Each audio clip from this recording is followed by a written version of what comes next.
Hello and welcome back to my channel.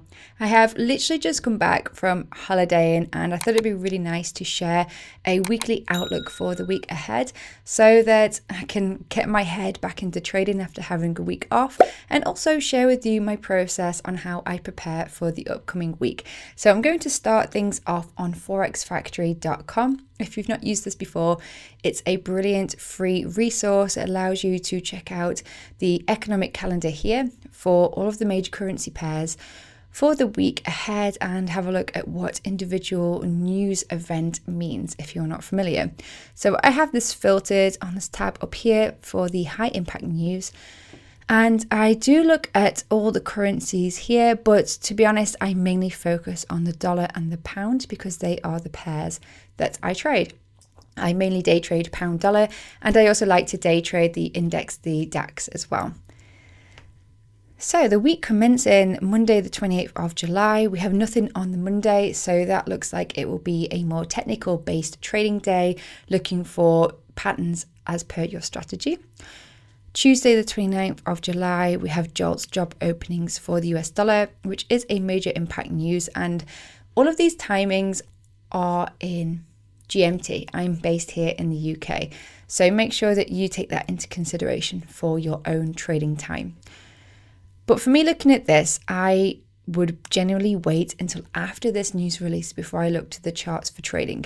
And yes, that means not trading for most of Tuesday, but past experience for me shows that this can provide quite a choppy day for the dollar until that news is released.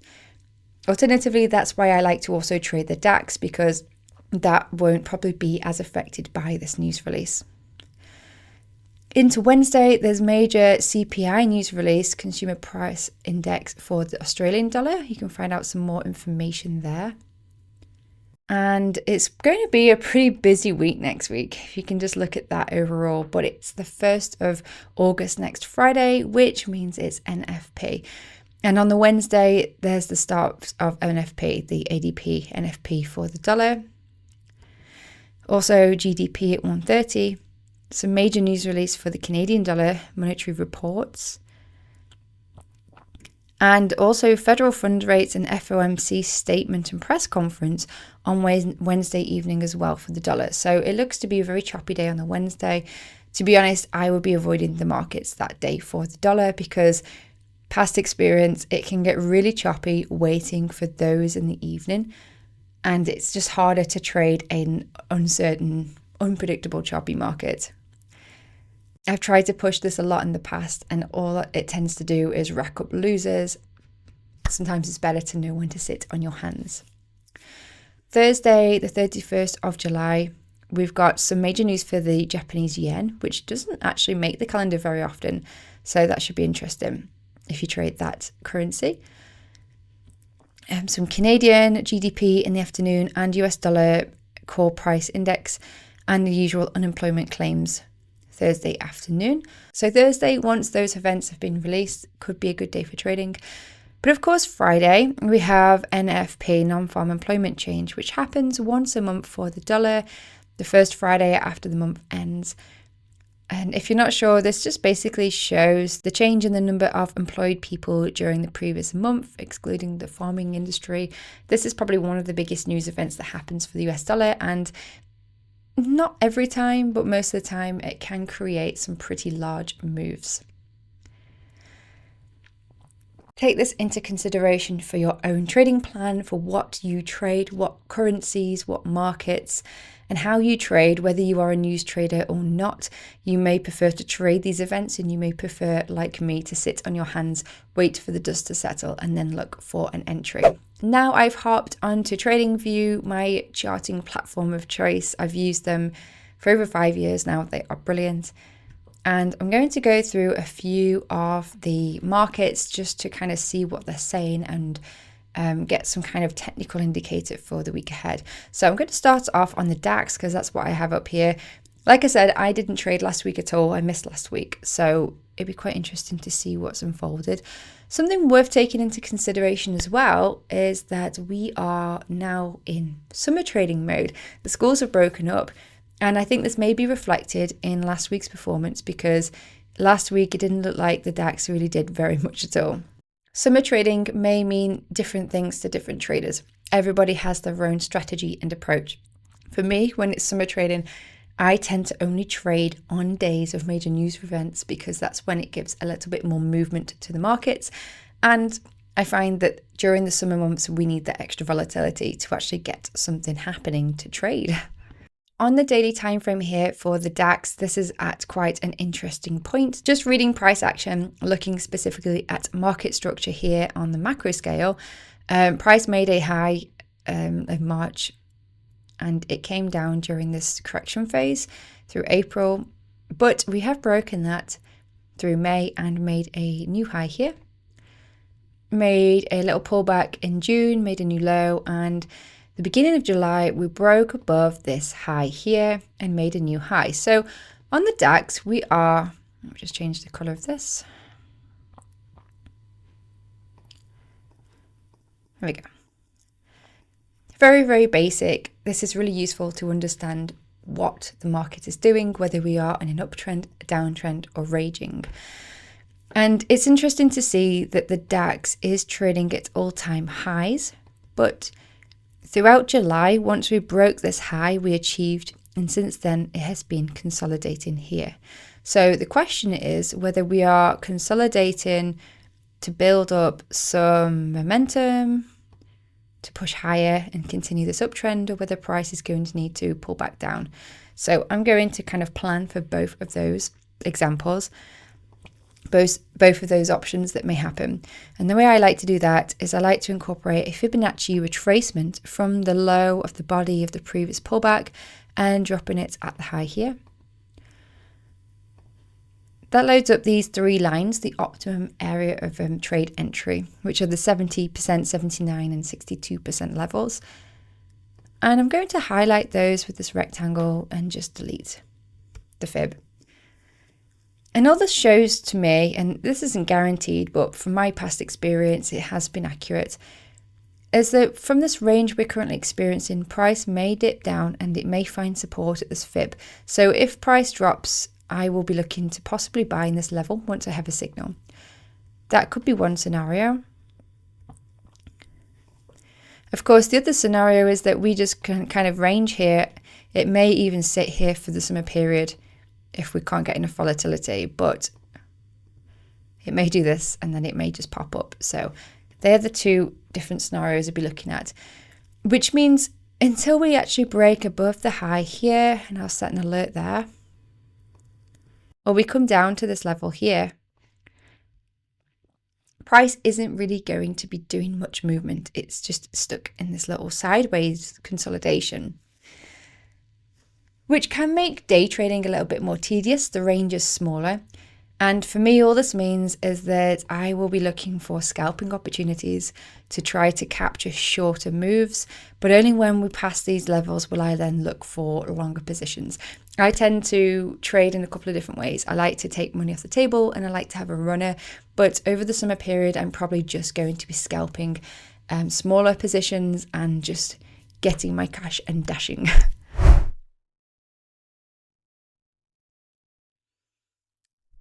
Now I'm going to have a look at pound dollar, and I'm going to approach this a little bit differently because I think we need to have a larger perspective here for what price is doing presently. And I'll talk about why in just a moment. But first, all you need to know is that we're on the weekly time frame for pound dollar. And yes, I've zoomed out quite a lot because what I'm interested in seeing is the weekly structure. And what I mean is on the weekly, we've actually been in this downtrend, so you can agree here price has been making lower lows, lower high, a big deep pullback here, drop down, pullback up here, didn't break this one, and then it dropped down and it made a new low. And that's what I'm finding quite interesting, is because this has been going on for some time, but basically throughout 23, 24, 25, pound has been in this uptrend. We've been climbing back up here, but we haven't broken this structure yet. In fact, I'm going to add the line here just to kind of represent loosely where that structure is. Last week, the pound has given off some weak signals. So again, let's just zoom right in now on the weekly. And we had this big bullish candlestick up the last week of June. We've had 1, 2, 3 consecutive red candlesticks throughout July. But last week we did have a green candlestick, but we've got this large upper wick. Now that shows weakness. It shows that price opened, it came up and it came back down again. It's rejected all of these areas. And you can kind of see that in more detail by dropping to the daily time frame. This big progression up here is that large green bullish engulfing candlestick we saw from the weekly, the end of June. Since then, we've had this big red candlestick down, a pullback, a sort of slide here before we've got some big candlesticks down. And they closed just below the low here. So these, to me, are weak signals. It shows there could be a change in behavior from an uptrend to a downtrend. Price attempted to push up last week. We got 1, 2, 3 green candlesticks Monday, Tuesday, Wednesday. But then Thursday and Friday, we have come back down again. If I was to give a bias on pound dollar, I would actually be short bias for this. But I think it would be clear if we get a break of this structural point here. So if price opens up, it may be very slow and consolidate again. We've got to take into consideration summer trading, that summer trading may just be ranging for some time. But what I would like to see for clarity would be a break and close below this line, something like that. Some retest and some rejection candlestick like a pin bar or a bearish engulfing, and then a drop down. That's what I'd like to see. I'm not sure I'm expecting that to happen because it is summer trading. And if we do get a drop down, I think it'd be likely to want to fill these large gaps here that we've created with the bullish candlesticks. And as part of this move on the daily, again, looking at structure, seeing how this was the high, this was the low, and we broke above it here. So looking at just this leg here, and I'm going to utilize my fib extension tool, which is what I use to measure pullbacks. So I can measure this one, which looks like the largest pullback. And that one is half of that one, and that one. They're not as deep. It means this is the deepest pullback, the major structure in this uptrend move. And that's the one that I will just drop my fib from once again. And this is what my technical analysis looks like. It is analyzing and trying to predict from every angle. I'm trying to predict if it drops, where it might drop to, if it goes up, where it might hit resistance. Also, I can plan key areas where it might provide an entry. So I'm going to mark out these Fibonacci retracement levels again here.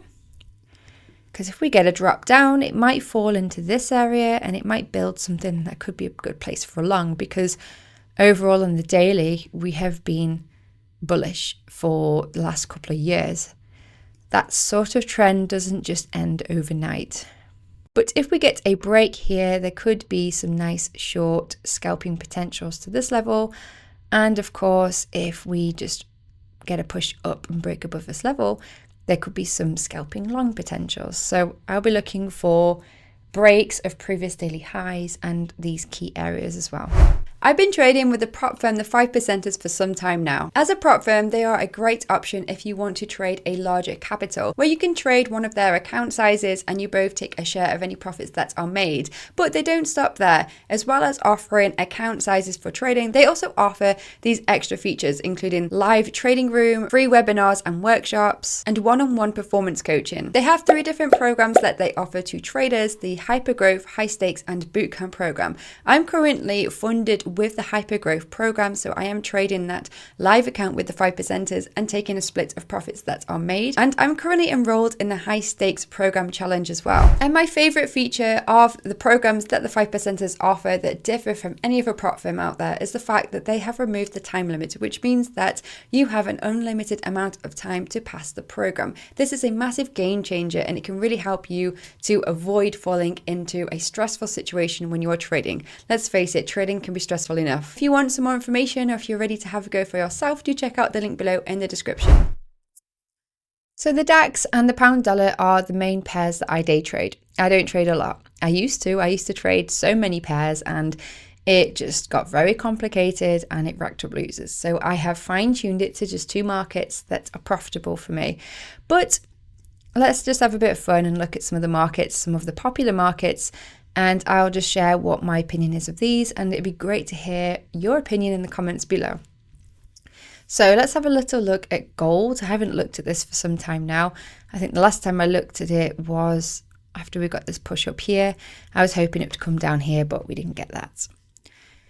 But gold is just been climbing for a very long time. It's very high at the moment.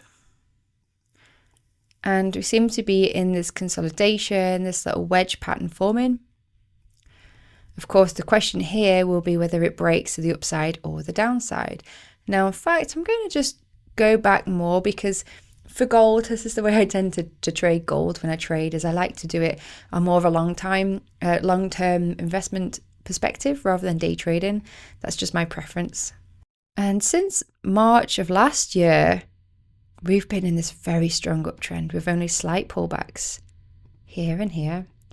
Some very large candlesticks in March this year, April, but May, June and July are all inside bar candles. They're all trading within the candlestick range of April, say. Which means that we're either gathering strength to push up or it's consolidating and it may see a little trend reversal.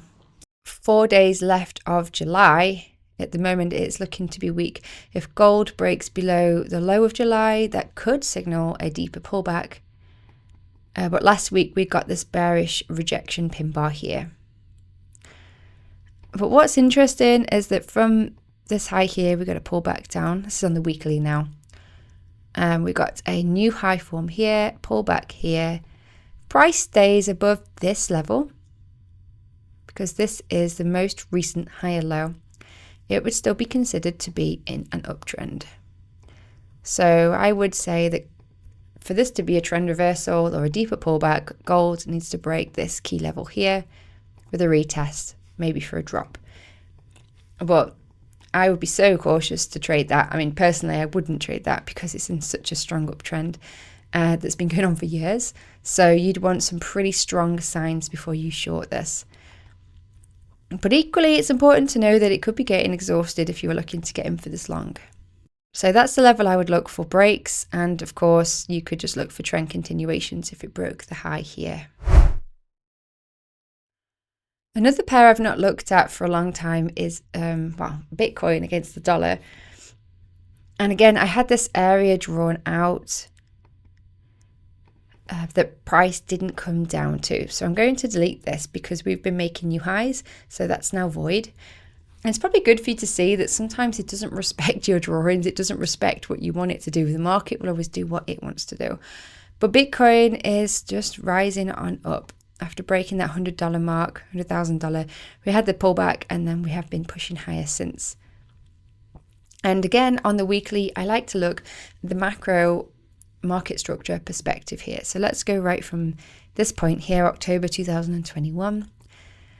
We broke that level. We made a new high here. We made a low here. And then in December of last year and January of this year, we made highs here.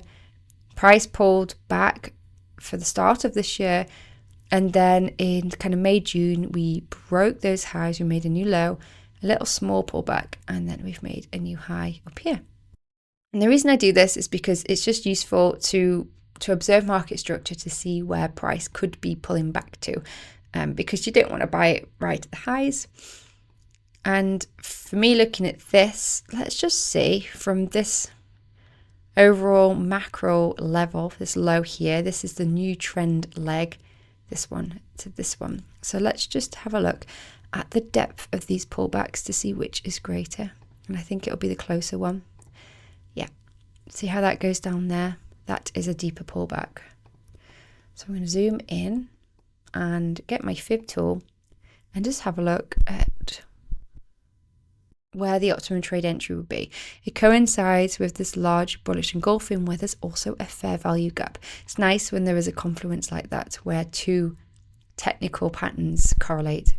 So I'll mark the fib tool there, the optimum trade entry, and this candlestick, this one and this one, see how there is a gap here between candlestick number 1, candlestick number 3, where candlestick number 2 just goes up. That's the fair value gap, a gap in the market, and it overlaps with the Fib OTE level.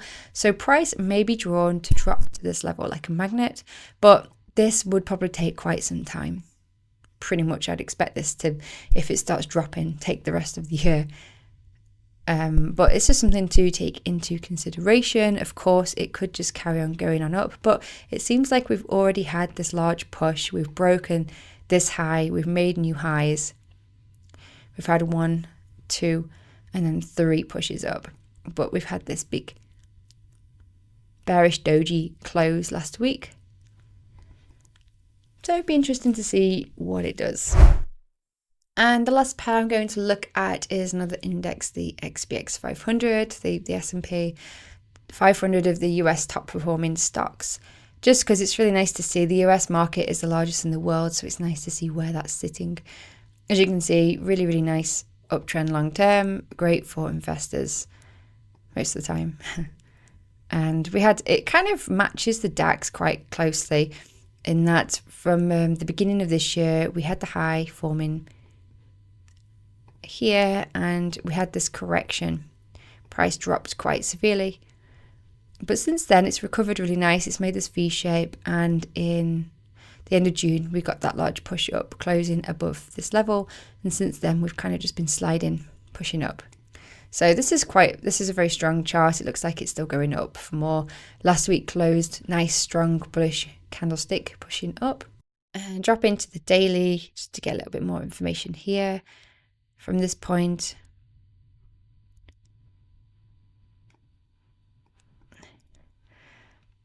if I was to trade this market, day trading it, my play would just be basically for looking for breaks of the previous daily high and trading that long, because it looks like it's just going to keep going up this week. We consolidated for a few weeks here, but since then we've pushed up with some momentum.